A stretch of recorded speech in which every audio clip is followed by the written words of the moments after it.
What's happening, fellas?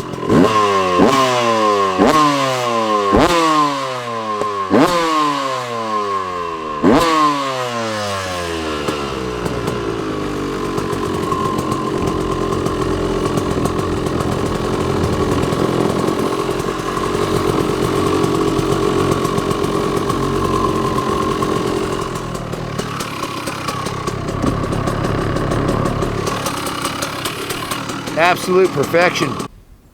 Fellas, if you've ever been wondering what it would be like to have a actual factory race team bike, well, this is as close as you're ever going to get. This is a KTM 200SX that was originally built for Shane Watts, who came over from overseas to prove that he could win on the KTM, and that he did. This has a full factory suspension package, including the oversized front forks with a DLC coating, the custom triple clamps, the custom handlebars, and the matching rear shock. The suspension price value of the suspension new was, well, obscenely expensive and pretty much unobtainium to the public. And if it was sold to the public, it was really expensive, and it works absolutely freaking amazing. It also came, part of that kit was the Takasago XL orange wheels, the custom triple clamps, as I mentioned, which allowed you three positions for the handlebars, are all the way in the forward mount right now with the Niken bars, nice and narrow for in the woods. Also has a braided stainless front brake cable for the hydraulic front brake master cylinder. It also has a braided cable on the hydraulic front clutch cylinder. It also has polished aluminum levers, and it has the KTM orange anodized covers for the master cylinders and a brand new set of grips on it. So the suspension is on point on this bike. The tires are brand new Hoosier tires on the front. It has a brand new front fender, brand new front number plate, brand new radiator shrouds.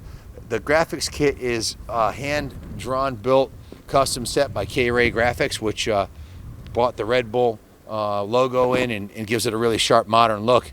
Heading to the back of the bike, it's got an oversized foam with a gripper seat cover on it and a brand new rear tailpiece here with the side covers. The baffle that's on it is a factory style. It's got this really cool, I don't know, maybe I don't know what you'd call that, but it's really it's got like almost an octagon shape wrapping around it, and it hauls ass. The motor had a mild porting done on it. Top end was rebuilt. You can see the clutch cover gasket has been replaced. The water pump, we just rebuilt. Then we had the whole side of the motor off and put all new gaskets and rebuilt the water pump. You can see the inner gasket's been replaced. The exhaust system is a platinum finish, huge expansion chamber. That this 125 is kind of like either a 125 on steroids or a it's a 200. So it's like either a 125 on steroids or a tuned down 250. But either way, this thing hauls ass. Some of the fastest track times on a motocross track are done on a 125, and this 200 is a compromise, best of both worlds. You get more horsepower, but you still get the lightweight flickability of the small bore 125. Zoom in on the carburetor, Junior, and show them the intake on it. Also has a custom intake, part of the factory race package, V-Force 3. You can see the ignition gaskets have been replaced. You see it has the KTM slave cylinder. The radiators also have the factory style aluminum protectors. The radiators are in excellent condition. Gas tanks in mint shape. The airbox has been had the outer foam replaced, and it has a brand new twin air filter in it. It's just been jetted for the key and carburetor, the V-Force reeds, the porting, and the exhaust system, so it's a full package. The drive chain is a brand new gold chain. As you can see, it's got the tri-metal gold with aluminum, lightweight aluminum on the outside with the steel exterior in black for the longevity. A new chain, new sliders, and a new Renthal front sprocket. The chain guide is a factory style orange. The Takasago XL rim is a orange rim to match the front one, and it's got a brand new Hoosier tire on the back that we just took the edge off riding wheelies up and down the driveway. It absolutely hauls ass. It looks the business. If you're looking for a bike to take out to a J-Day off-road event or take to the motocross track, look no further. Suspension's on point, and this thing hauls the mail. If you have any questions about it, give us a call, 860-454-7024.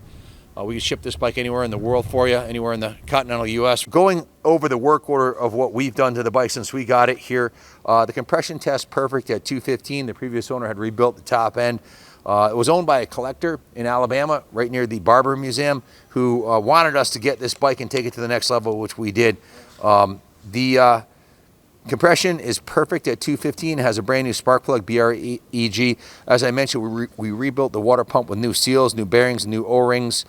We replaced the head pipe O-rings, the mid-pipe seal on the header, and also the rubber isolator mounts for the pipe, so it's nice and smooth. The front fork oil seals were replaced, and the oil was replaced on the front forks, so those are ready to go for the season.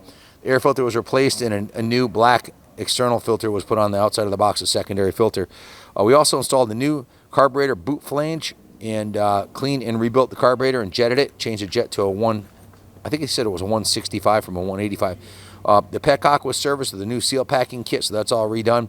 They lube and adjusted the throttle cable, cleaned out the throttle tube and the housing, installed new fork guard plastics to match the rest of the brand new plastics and graphics kit that were put on the bike to freshen it up. The engine coolant was replaced when, of course, we rebuilt the water pump. New O-ring, gold chain, tranny oil was serviced and changed. Installed all new body mounting hardware on the bike and replaced the side box cover vent foam. The ODI grips are the brand new lock-on style. Those are brand new. Installed the new rear fender, installed the new front fender, installed the graphics, installed the new Hoosier tires front and rear. And it went to the detail shop where it was given a hot water steam clean, pressure wash, degreased, polished the swing arm. You can see the aluminum swing arm was polished up nicely. The wheels were cleaned and polished. The cylinder, side covers, exhaust, everything was gone through and cleaned and polished on the bike. The spokes were cleaned up, and the plastics are new. The original gas tank was polished to match the new plastics. So quite a bit of time and effort was put into the bike, a total of 14 hours labor, plus $850 in parts. So we put $2,264.19 into what we would call a preservation service here, preserving the integrity of this factory race weapon, and that's what it is. This is a bike that would beat the best bikes in the world, whether it's International 6 Days, a J-Day, or a New England Trail Riders event. You see it has the oversized factory-style pegs, just a beautiful piece. It even has the carbon fiber engine guard on here, which is a pricey piece. So see, that keeps the bottom of the frame rails in mint condition, so there's no damage on the frame rails. It also has the Works Connection glide plates on the side to protect the side of the frame. Everywhere you look on here, this was set up to beat the best of the best at the national level. Oversized pegs. It has a really nice shifter on here. It's a factory style shifter. Has a KTM Racing magnesium engine covers. Just a beautiful piece. Again, if you have any questions about it, give us a call. She's ready for a season of racing, or roll it into your museum and bragging rights that you have the probably the only factory KTM race weapon 200 from this year left. I don't think there was most of them got ridden into the ground. This one was in a collection for the last 20 years, so, or damn near close to it, 15 anyways. So it was only raced as a factory weapon for 1 year. Then it's been a private collector's for the last 18 years. So if you have any questions, give us a call. Kick-ass machine, well sorted out, ready to race or ready to show. Thanks for watching. God bless the United States of America.